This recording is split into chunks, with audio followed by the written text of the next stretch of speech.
إن الحمد لله نحمده ونستعينه ونستغفره ونعوذ بالله من شرور أنفسنا وسيئات أعمالنا من يهده الله فلا مضل له ومن يضلل فلا هادي له وأشهد أن لا إله إلا الله وحده لا شريك له وأشهد أن محمدًا عبده ورسوله أعوذ بالله من الشيطان الرجيم يا أيها الذين آمنوا اتقوا الله حق تقاته ولا تموتن إلا وأنتم مسلمون يا أيها الناس اتقوا ربكم الذي خلقكم من نفس واحدة وخلق منها زوجها وبث منهما رجالا كثيرا ونساء واتقوا الله الذي تساءلون به والأرحام إن الله كان عليكم رقيبا يا أيها الذين آمنوا اتقوا الله وقولوا قولا سديدا يصلح لكم أعمالكم ويغفر لكم ذنوبكم ومن يطع الله ورسوله فقد فاز فوزا عظيما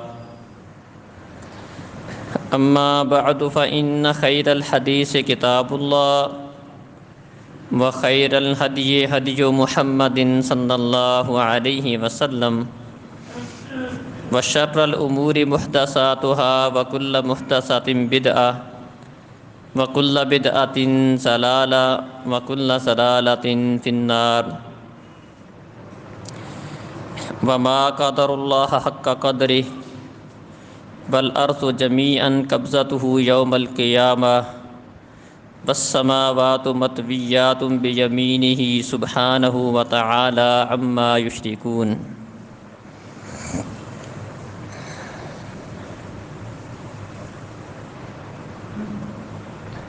محترم عزیز بھائیوں اور بزرگوں، معزز ماؤں بہنوں،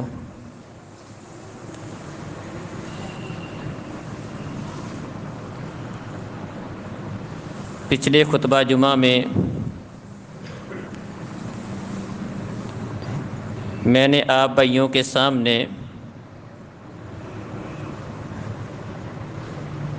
اللہ رب العزت کے کچھ حقوق اور آداب کا تذکرہ کیا تھا۔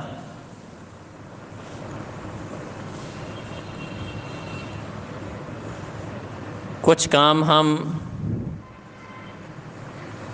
اپنی لا علمی یا توجہ نہ کرنے کی وجہ سے ایسے کر جاتے ہیں یا ایسی باتیں کہہ جاتے ہیں جو اللہ رب العزت کے ادب کے منافی ہیں۔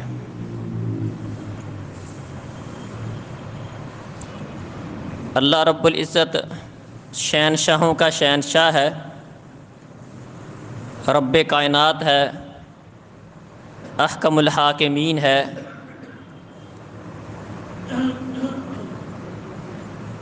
اس کا ادب احترام اس کی مخلوق پر، اس کے بندوں پر لازم ہے۔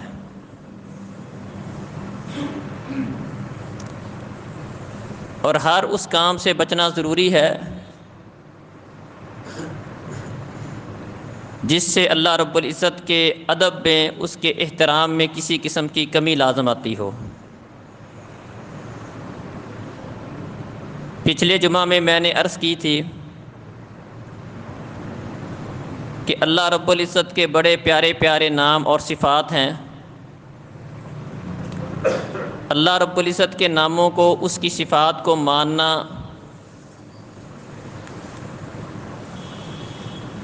یہ ہم پر لازم ہے،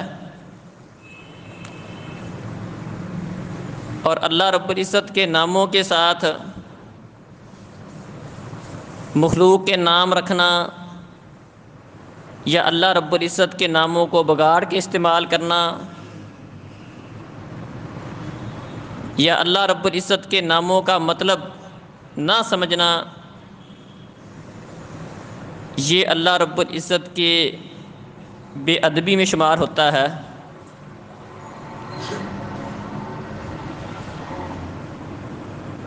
اللہ تعالیٰ کے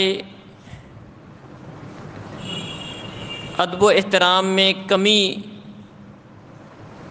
یا بے ادبی میں شمار کی جانے والی چند ایک چیزوں کا اس جمعہ میں تذکرہ کروں گا۔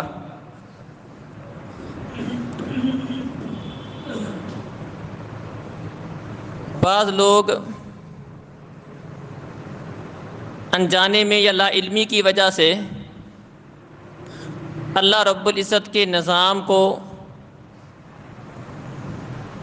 برا کہنے لگ جاتے ہیں، جس طرح کہ ہماری عام گفتگو میں یہ بات پائی جاتی ہے کہ زمانہ بڑا برا آ گیا ہے، وقت گندا ہے، زمانہ اچھا نہیں ہے۔ یہ الفاظ استعمال کرنا اللہ رب العزت کی بے ادبی میں شمار ہوتا ہے۔ سب سے پہلے سمجھے زمانہ کسے کہتے ہیں، دہر کسے کہتے ہیں۔ زمانہ دن اور رات کی تبدیلی کا نام ہے، وقت دن اور رات کے بدلنے کا نام ہے۔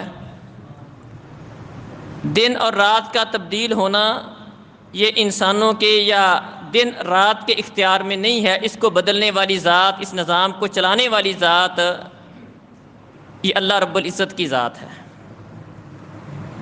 دن اور رات وقت خود تبدیل نہیں ہوتا، خود نہیں بدلتا، اس کا اپنا کوئی اختیار نہیں ہے، اس کو اللہ چلاتا ہے۔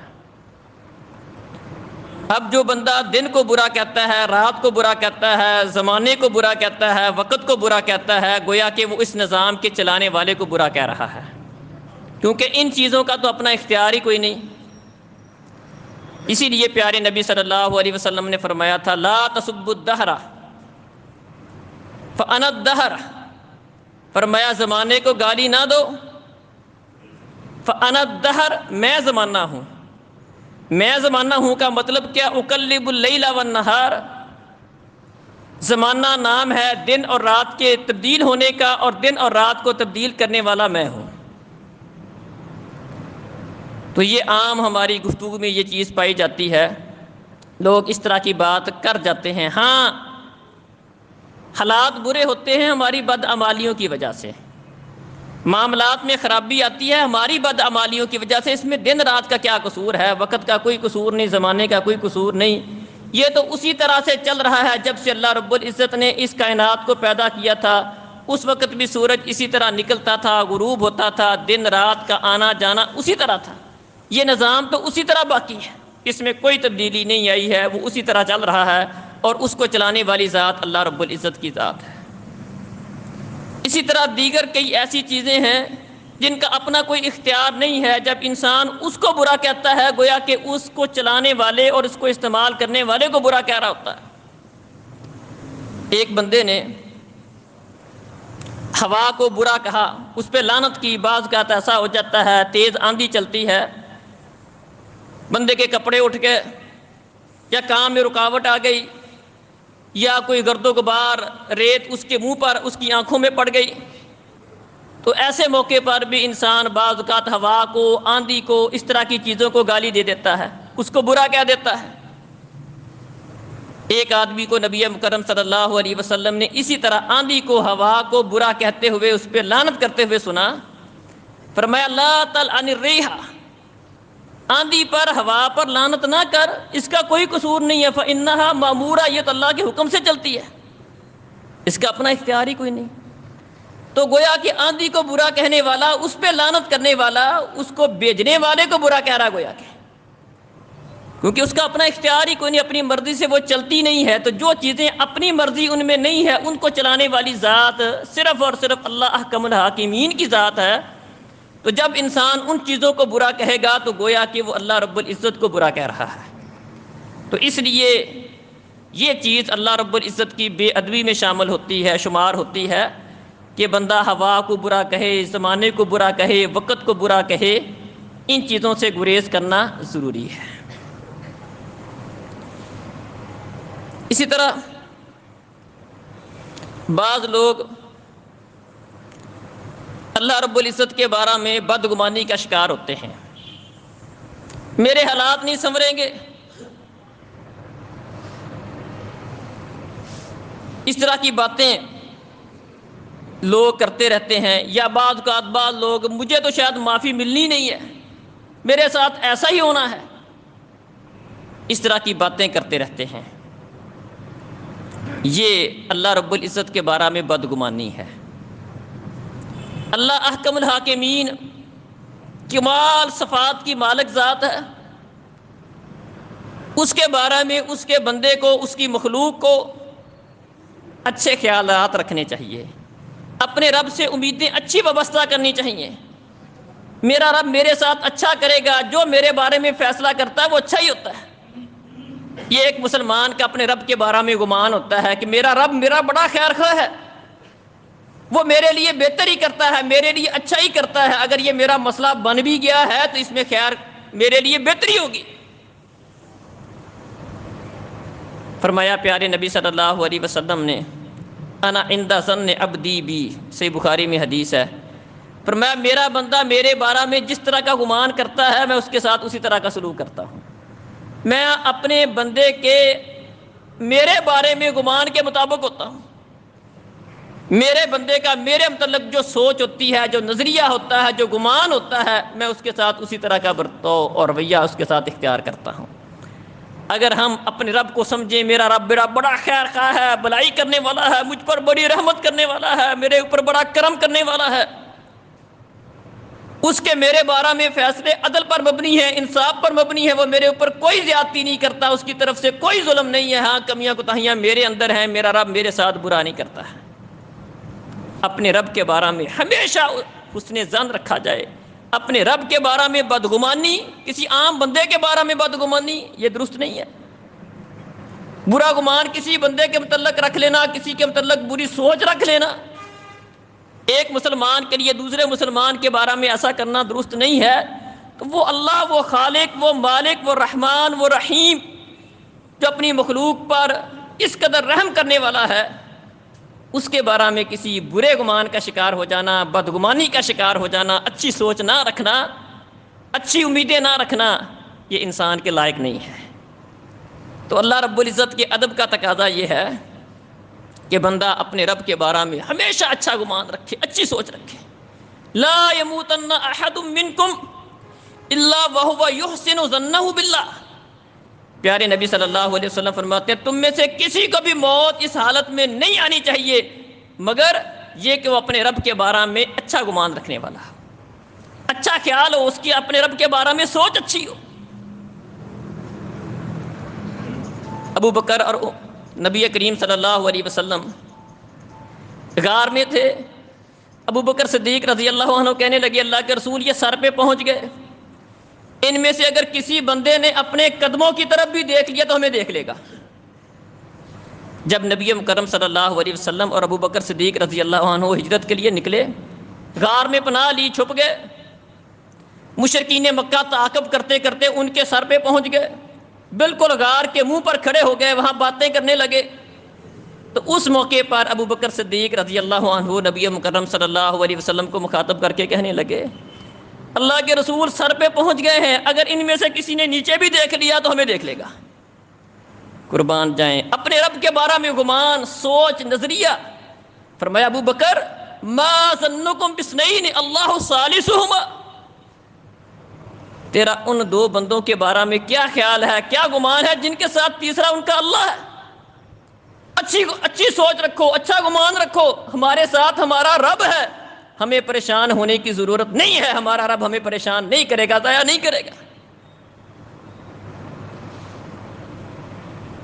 پہلی وحی کے نزول کے موقع پر ہماری ماں خدیجہ رضی اللہ عنہا نے کیا حوصلہ دیا تھا کہ اللہ واللہ لا یخزیک اللہ ابدا، پریشان نہ ہو، آپ کا رب کبھی بھی آپ کو ضائع نہیں کرے گا۔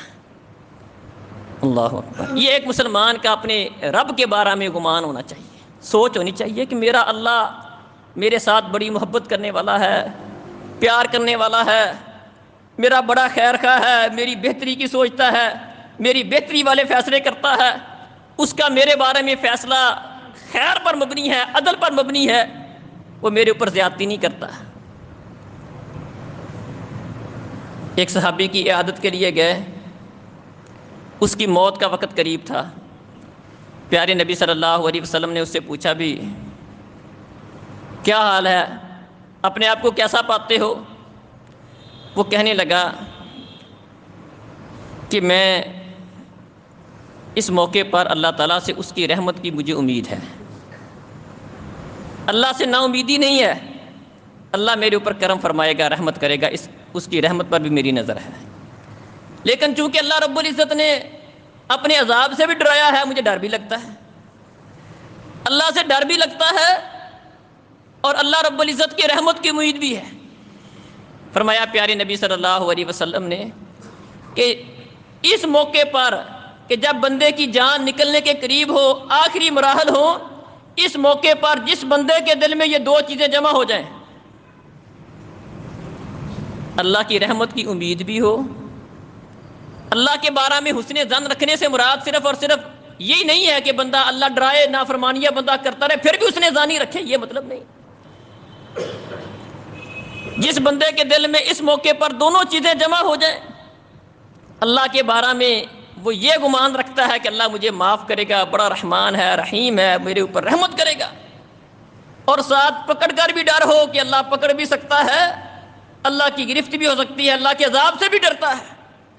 فرمایا اللہ احکم الحاکمین اس کو وہ چیز عطا کر دیتا ہے جس کی وہ اللہ تعالیٰ سے امید رکھتا ہے، اور اللہ تعالیٰ اسے اس چیز سے بچا لیتا ہے جس سے وہ اس موقع پر ڈر رہا ہوتا ہے۔ تو عزیز بھائیوں اور بزرگوں، اللہ تعالیٰ کے ادب میں یہ بات شامل ہے، اس کے احترام میں یہ بات شامل ہے کہ ہم اپنے رب کے بارے میں اچھا گمان رکھیں، اچھی سوچ رکھیں، بدگمانی کا شکار نہ ہو۔ اسی طرح اللہ رب العزت کی بے ادبی میں یہ بھی بات شامل ہے، بعض لوگ اپنی تقدیر کو کوستے رہتے ہیں، میری قسمت ایسی، میرے مقدر میں یہی لکھا تھا، میری قسمت میں یہی لکھا تھا، میری قسمت میں ایسا کیوں ہے؟ اس طرح کی باتیں بھی ہم عام طور پر کرتے ہیں یا سنتے رہتے ہیں کہ انسان اپنی قسمت کے بارے میں بعض اوقات اس کے اوپر کوئی انکار کرنا، کوئی اس کے اوپر اعتراض کرنا، یا اپنی قسمت کو کوسنا، اپنی تقدیر کو کوسنا۔ قسمت تقدیر کو کہتے ہیں، تقدیر اللہ کا فیصلہ ہے، پہلے یہ بات سمجھیں، تقدیر اللہ رب العزت کا فیصلہ ہے جو اللہ تعالیٰ نے بندے کو اس کو پیدا کرنے سے پہلے اس کے متعلق، بلکہ ہر چیز کو پیدا کرنے سے پہلے جو اللہ نے باتیں طے کر دی ہیں وہ تقدیر، وہ اللہ کا فیصلہ، اس میں کوئی تبدیلی نہیں۔ دنیا کا کوئی سپریم کورٹ کا جج ہو، اس کے فیصلے پر کوئی نقد کر دے، تنقید کر دے، کہتے ہیں اس نے توہین عدالت کی ہے۔ ہائی کورٹ کا جج ہے، سپریم کورٹ کا جج ہے، اس نے اس کے فیصلے پر تنقید کیا، اس پہ توہین عدالت کا مقدمہ چلے گا۔ اللہ اکبر، وہ رب کائنات ہے، وہ خالق کائنات ہے، وہ ہر چیز کو جاننے والا ہے، ہر چیز کو اپنے علم کے ساتھ ہر چیز کا احاطہ کرنے والا ہے۔ وہ کسی کے متعلق کوئی بات طے کر دے، اس کی مخلوق کی کیا جرت ہے کہ اس کے طے ہوئے کیے ہوئے پر، اس کے فیصلہ کیے ہوئے پر اعتراض کرے؟ اللہ نے میری قسمت ہے یہ کیا لکھ دیا، میری قسمت میں ایسا کیوں ہے، میری تقدیر میں ایسا کیوں ہے، میرے مقدر ایسے کیوں ہے؟ اللہ اکبر، یہ بہت بڑی بات ہے، یہ اللہ رب العزت کی ایک بہت بڑی گستاخی ہے جو انجانے میں ہم کر جاتے ہیں۔ اللہ فرماتے ہیں لا یسأل عما یفعل وہم یسألون، یاد رکھو اللہ سے کوئی نہیں پوچھ سکتا، جو اللہ کرتا ہے، جو اللہ طے کر دے، فیصلہ کر دے، جو کام کر دے، کوئی اللہ سے پوچھ نہیں سکتا اللہ کیوں کیا۔ ہاں تم سے پوچھا جائے گا، مخلوق سے پوچھا جائے گا، بندوں سے پوچھا جائے گا، تمہیں یہ کہا تھا، یہ کرنا تھا، کیوں نہیں کیا؟ اللہ سے پوچھنے کے لیے وہ چاہیے جو اللہ سے بڑا ہو، اللہ سے بڑا کوئی نہیں، اللہ کے فیصلوں پر اعتراض کوئی نہیں، اس سے بڑا کوئی جج کوئی نہیں، اس سے بڑا کوئی منصف کوئی نہیں، اس سے بڑا کوئی شہنشاہ کوئی نہیں۔ کس کی جرت ہے کہ اللہ کی طے کی ہوئی کسی بات پر اعتراض کرے؟ ہاں اپنی بدعمالی ہے یا اپنی سوچ ہے یا اپنی عقل کی کمی ہے کہ ہم اس کی حد تک، اس نتیجے تک نہیں پہنچ پاتے ہیں، بندے کا کام ہے اس کو مانے، جو اللہ نے میرے لیے طے کیا ہے وہ ٹھیک کیا ہے، اس کا فیصلہ عدل پر مبنی ہے۔ حق نہیں بنتا مخلوق کو کہ اللہ کے طے کیے ہوئے بات پر، اس کے فیصلے پر اعتراض کرے، اپنی قسمت کو کوسے، اپنی تقدیر کو کوسے۔ یہ اللہ رب العزت کی بے ادبی ہے۔ یہ چیز بھی ہمارے معاشرے میں عام پائی جاتی ہے۔ اسی طرح بعض لوگ اپنے رب کے بارے میں مایوسی کا اظہار کرتے ہیں، فلاں کو ہدایت نہیں ملنی، میں نے بڑا سمجھا کے دیکھ لیا، اس نے کوئی نہیں سمجھنا، اس طرح کی باتیں کر دیتے ہیں۔ اس کو معافی نہیں ملنی، یہ معاف کر دیا گیا، اس کو معافی مل گئی، سب کو مل گئی، یہ بخشا گیا تو ساری دنیا بخشی جائے گی۔ بھی تو کون ہوتا ہے؟ معافی دینے والی ذات اللہ کی ہے، تو کس کے متعلق کیسے طے کر سکتا ہے کہ اس کو ملنی ہے، اس کو نہیں ملنی؟ یہ رب کا کام ہے، کس کو معاف کرتا ہے، کس کو پکڑتا ہے۔ یہ اختیار تجھے کس نے دیا ہے؟ ہمیں کس نے دیا ہے کہ ہم طے کرتے پھریں کہ اس کو معافی نہیں ملنی، اس کو ہدایت نہیں ملنی، اس نے راہ راست پر نہیں آنا؟ ہمیں تو اپنا پتہ نہیں ہے۔ پیارے نبی صلی اللہ علیہ وسلم نے دعا سکھائی، یا مقلب القلوب ثبت قلبی علی دینک، اے دلوں کے پھیرنے والے میرے دل کو اپنے دین پر، اسلام پر ثابت رکھنا۔ اپنے لیے دعا مانگو، دوسروں کے فیصلے نہیں کرو۔ صحابہ نے پوچھا اللہ کے رسول خدشہ ہے، ہدایت کے بعد گمراہ ہو سکتے ہیں؟ فرمایا بندے کا دل رحمان کی انگلیوں کے درمیان ہے، یصرفها کیف یشاء، اللہ جیسے چاہتا ہے پھیر دیتا ہے۔ اپنے بارے میں فکر کرو، ربنا لا تزغ قلوبنا بعد اذ ہدیتنا، اللہ ہدایت دے دی، ہدایت دینے کے بعد گمراہ نہ کر دینا، ٹیڑھے نہ کر دینا، دل گمراہ نہ ہو جائے، پٹری سے نہ اتر جائے۔ اپنی فکر کرو، اپنے بارے میں دعا کرو، اسی کے متعلق طے نہیں کرو کہ اس کو ملنی ہے نہیں ملنی، معافی ملنی ہے نہیں ملنی۔ اس طرح کی باتیں کرنا یہ بھی اللہ رب العزت کے عمل میں دخل اندازی ہے، اللہ کی بے ادبی ہے۔ جو مخلوق کا کام نہیں بنتا وہ کر رہا ہے، وہ خالق کا کام ہے۔ قربان جائیں، پیارے نبی صلی اللہ علیہ وسلم احد کے بعد اور بئر معونہ کے واقعہ کے بعد پیارے نبی صلی اللہ علیہ وسلم کچھ قبائل کے اور کچھ لوگوں کے نام لے کر ان پر لعنت فرمانے لگے، اللہم لعن فلانا و فلانا و فلانا، اللہ فلاں پہ لعنت کر، فلاں پہ لعنت کر، اللہ اس کو پکڑ لے۔ اللہ رب العزت نے قرآن نازل کر دیا ہے، فرمایا کہ لیس لک من الامر شیء، اے نبی اس کا اختیار آپ کو نہیں ہے، آپ کسی کا نام لے کر اس کے اوپر لعنت کر دیں، یہ اختیار آپ کو نہیں ہے۔ ہو سکتا ہے جس کا نام لے کر آپ لعنت کر رہے ہو اللہ تعالیٰ اس کو ہدایت دے دے۔ اللہ رب العزت نے اپنے نبی کو اس بات سے روک دیا کہ آپ نے کسی کا نام لے کر بد دعا نہیں کرنی کہ اللہ اس کو پکڑ لے، اللہ اس کے اوپر لعنت کر دے۔ یہ آپ نے کسی کا نام لے کر بد دعا نہیں کرنی، لعنت نہیں کرنی، ہو سکتا ہے اللہ اس کو ہدایت دے دے۔ اور واقعتاً ایسا ہوا، پیارے نبی صلی اللہ علیہ وسلم جن لوگوں کا نام لے کر بد دعا کرتے رہے، اللہ احکم الحاکمین نے ان سب کو اسلام کی توفیق دے دی۔ یہ اللہ کا اختیار ہے، بندوں کا اختیار نہیں ہے۔ تو اس لیے اس طرح کی باتیں کرنا، اپنے رب سے مایوس کرنا، اپنے رب سے مایوس ہونا، کسی کے متعلق اس طرح کا جملہ نکال دینا، یہ بڑی خطرناک بات ہے۔ اللہ رب العزت کے معاملے میں خام خواہ کی دخل اندازی ہے، اللہ کو یہ بات پسند نہیں ہے۔ اللہ رب العزت نے اپنے نبی کو اس بات سے روک دیا کہ آپ کسی کا نام لے کر بد دعا نہیں کر سکتے ہیں۔ ہاں کافروں کے لیے جو ظالم ہیں، کافر ہیں، نافرمان ہیں، اس کے لیے بد دعا کی جا سکتی ہے۔ نام لے کر آپ منموہن کا نام لے کر، واجپئی کا نام لے کر، کسی نامی گرامی کسی کافر مشرک کا نام لے کر بھی بد دعا لعنت نہیں کر سکتے ہیں کہ اللہ فلاں پر لعنت کر، ایسا نہیں کر سکتے۔ کیوں؟ ہو سکتا ہے اللہ تعالیٰ کو اب کسی کو امید تھی کہ ابو سفیان احد میں آیا تھا، خندق میں آیا تھا، اس کے ہاتھوں، اس کے لشکر کے ہاتھوں آپ کا چاچا شہید ہوا تھا، آپ کے صحابہ 70 صحابہ شہید ہوئے تھے اس کے لشکر کے ہاتھوں، اللہ تعالیٰ ابو سفیان کو بھی ہدایت دے دے گا۔ ہند بنت عتبہ جس نے آپ کے چاچا کا کلیجہ چبایا تھا، کسی کو کیا پتا تھا کہ کل یہی ہند بنت عتبہ صحابیہ بن جائے گی۔ ابو جہل کا بیٹا اکرمہ، کسی کو خواب و خیال میں نہیں تھا کہ یہ ابو جہل کا بیٹا بھی مسلمان ہو جائے گا۔ یہ اللہ کا کام ہے، بندوں کا کام نہیں ہے۔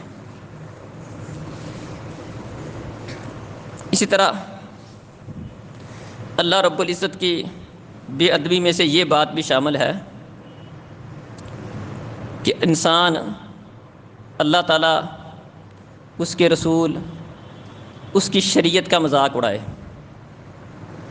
اللہ رب العزت کے بارے میں کوئی مذاقیہ بات کر دے، شغل میں اللہ کے بارے میں کوئی ایسی بات کر دے جو اللہ کی شان کے منافی ہو. پیارے نبی کی شان کے بارے میں ان کا نام لے کر یا ان کے بارے میں مذاق کے اندر بھی کوئی بات کر دیتا ہے، یہ اللہ اس کے رسول کی بے ادبی ہے، گستاخی ہے. اسی طرح بعض لوگ شریعت کی کچھ ایسی باتوں کا جو بالکل مسلمہ ہوتی ہیں ان کا مذاق اڑانے لگ جاتے ہیں. کئی لوگ آپ کو معاشرے میں ملیں گے، کوئی داڑھی کا مذاق اڑانے والے ملیں گے، کوئی شلوار کسی کی ٹخنے سے اوپر ہے، وہ توفیق سے محروم ہے، الٹا جو شلوار جس کی ٹخنے سے اوپر ہے پانی آیا ہوا نیچے. کیا مسئلہ ہے بھائی؟ ہیلے بہانے سے اس کے متعلق مختلف باتیں اس طرح کی کریں گے، بڑی خطرناک بات کر رہے ہیں. کسی نے پردہ کیا ہوا ہے، کسی پردہ دار خاتون کا مذاق اڑا رہے ہیں پردے کی وجہ سے. یہ کام منافقین کا تھا. اللہ اکبر. اللہ نے قرآن میں سورہ التوبہ کے اندر فرمایا وہ اس طرح کی مذاق کرتے، مسلمانوں کو، ایمان والوں کو شریعت کی مختلف باتوں کا مذاق اڑاتے تھے. صدقہ خیرات کی باری آتی، جو زیادہ خرچ کرتا ہے اس کو ریاکار کہنے لگ جاتے، جو خرچ نہیں کر پاتا، جو محنت مزدوری کر کے کوئی تھوڑا سا خرچ کرتا ہے اس کو کہتے لو اتنے سے اللہ کو کیا ضرورت تھی، اللہ اس کا محتاج ہے، اس کی 1 کلو کھجور سے کیا بن جائے گا. اس طرح کی باتیں، ایمان والوں کا مذاق. اللہ فرماتے ہیں قل استہزئوا ان اللہ مخرج ما تحذرون، مذاق اڑا لو، اللہ احکم الحاکمین، تمہیں ننگا کرنے والا ہے. جو باتیں تم آپس میں کرتے ہو اللہ تعالیٰ اس کو لوگوں کے سامنے نمایاں کرنے والا، تمہارے پول کھولنے والا ہے. والا ان سألتہم، اے نبی اگر آپ ان سے پوچھیں کہ آپ اس طرح کی باتیں کیوں کرتے ہو، لَيَقُولُنَّ إِنَّمَا كُنَّا نَخُوضُ وَنَلْعَبُ، تو وہ کہتے ہیں ہم تو ویسے ہی دل لگے کے لیے باتیں کرتے ہیں، مذاق مذوق کرتے ہیں، ہم کو ان سے سنجیدہ بات کرتے ہیں، یہ تو ہم مذاق میں کر رہے ہیں. اللہ نے فرمایا اقل اب اللہ و آیاتہ و رسولہ کنتم تستہزئون، کیا مذاق کے لیے اللہ رہ گیا تھا، اس کا رسول رہ گیا تھا، اس کی آیتیں، اس کی شریعت رہ گئی تھی؟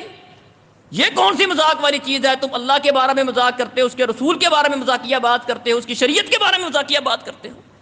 لا تعتذروا، کوئی عذر نہیں کرو. قد کفرتم بعد ایمانکم، تم نے یہ کام کر کے ایمان لانے کے بعد تم کافر بن گئے ہو.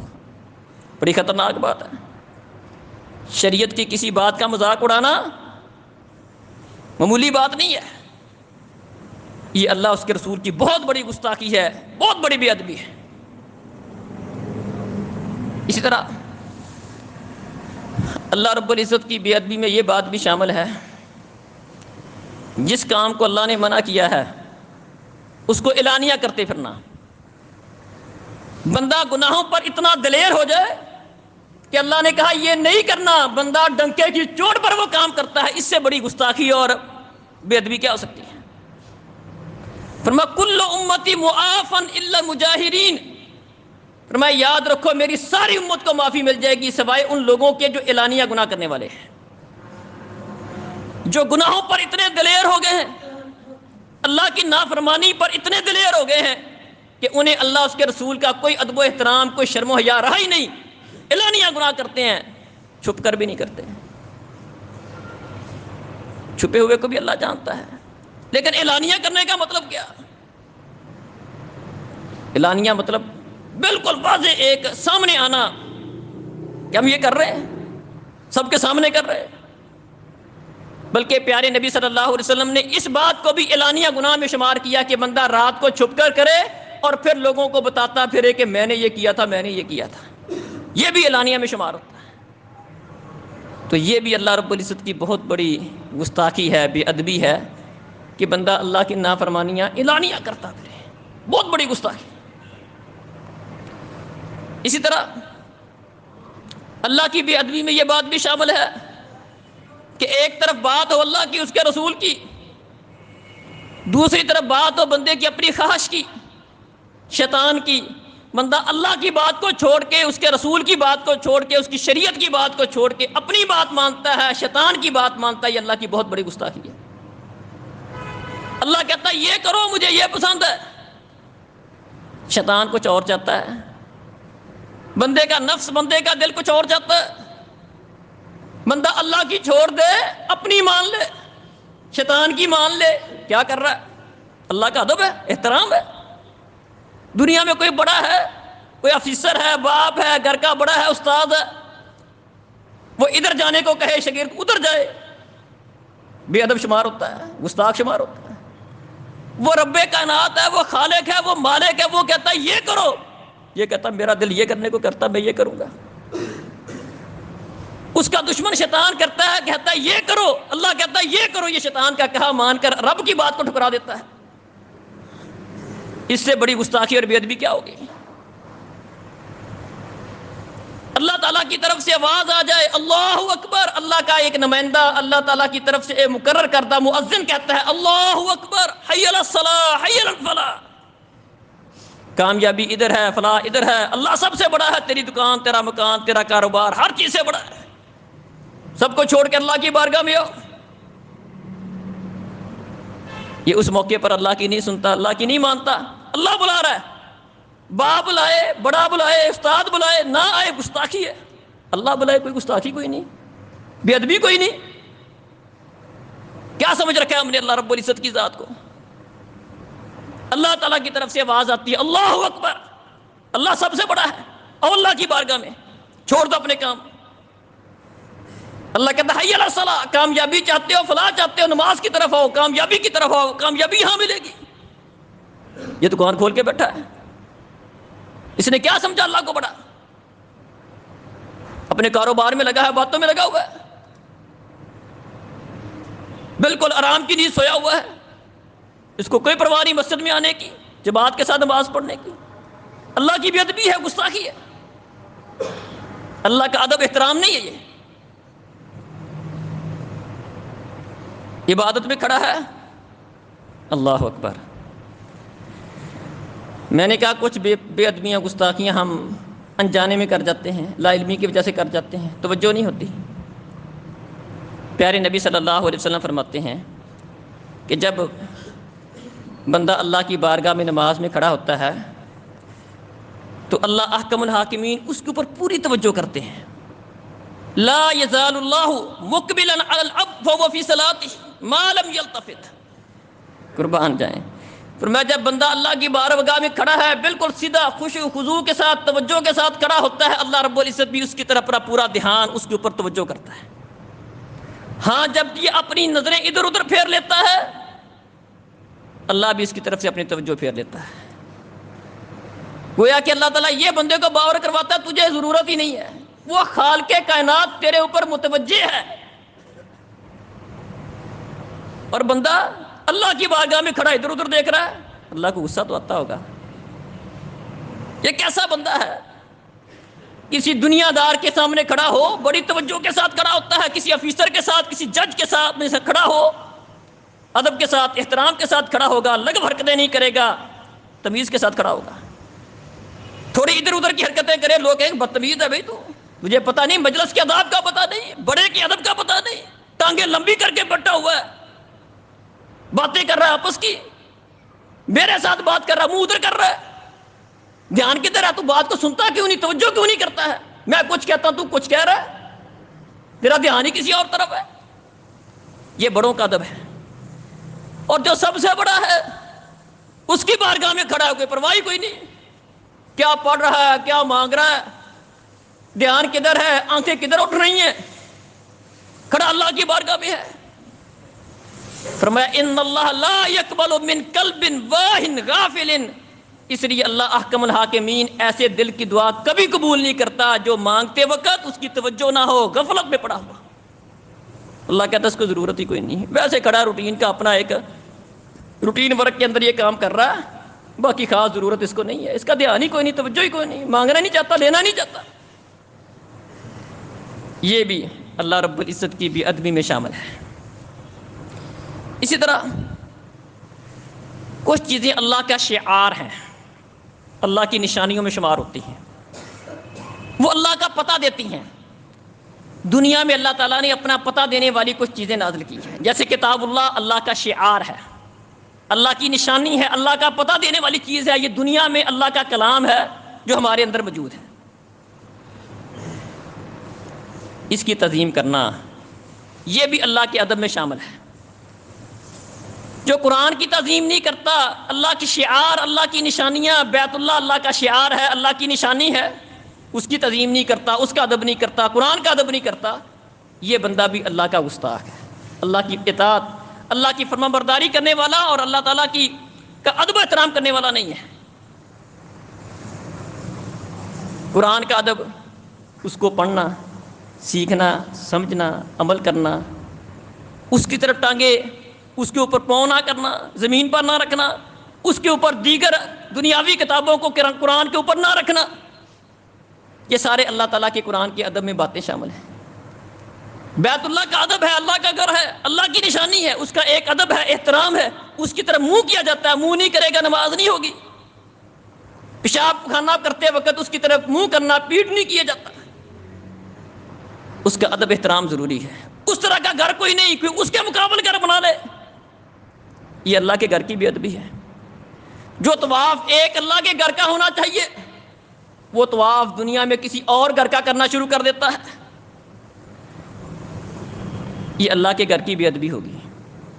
جو ادب احترام اہمیت قرآن کو ملنی چاہیے، یہ ادب احترام اہمیت دنیا کی کسی اور کتاب کو، کسی امام کی کتاب کو، کسی اور کتاب کو دے دیتا ہے، یہ قرآن کی بے ادبی ہوگی۔